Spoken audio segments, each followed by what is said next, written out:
আসসালামু আলাইকুম। আশা করি ওগুলোই ভালো আছেন। আমি আমার হবিগঞ্জের বাসায় কথা হইমু।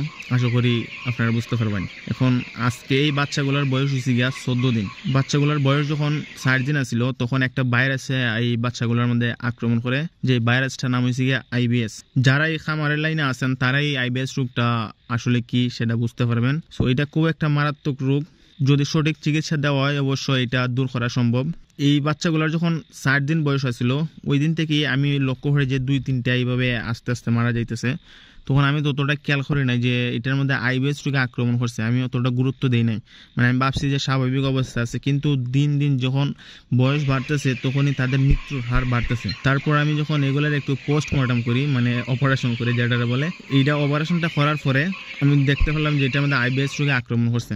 স্বাভাবিকভাবে এই আইবিএস রোগের অনেক লক্ষণ আছে যেগুলোর মাধ্যমে আপনারা আইবিএসটা ধরতে পারবেন এবং সঠিক চিকিৎসা দিতে পারবেন।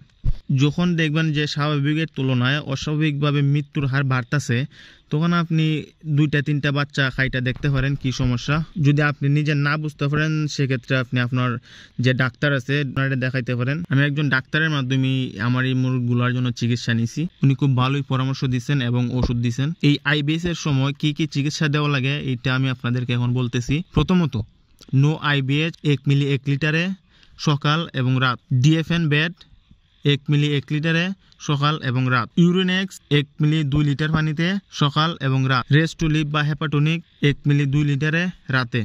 তার সাথে এন্ডোপান 1 মিলি 4 থেকে 5 লিটারে সকাল এবং রাত। এই ওষুধগুলো যদি আপনি 2 থেকে 3 দিন ডোজটা কমপ্লিট করতে পারেন সেক্ষেত্রে আইবিএসটা অনেকটাই কমে আসবে এবং আস্তে আস্তে 4 থেকে 5 দিন বা 7 দিন যদি এই কোর্সটা কমপ্লিট করেন তাইলে ইনশাল্লাহ আইবিএস আর থাকবে না।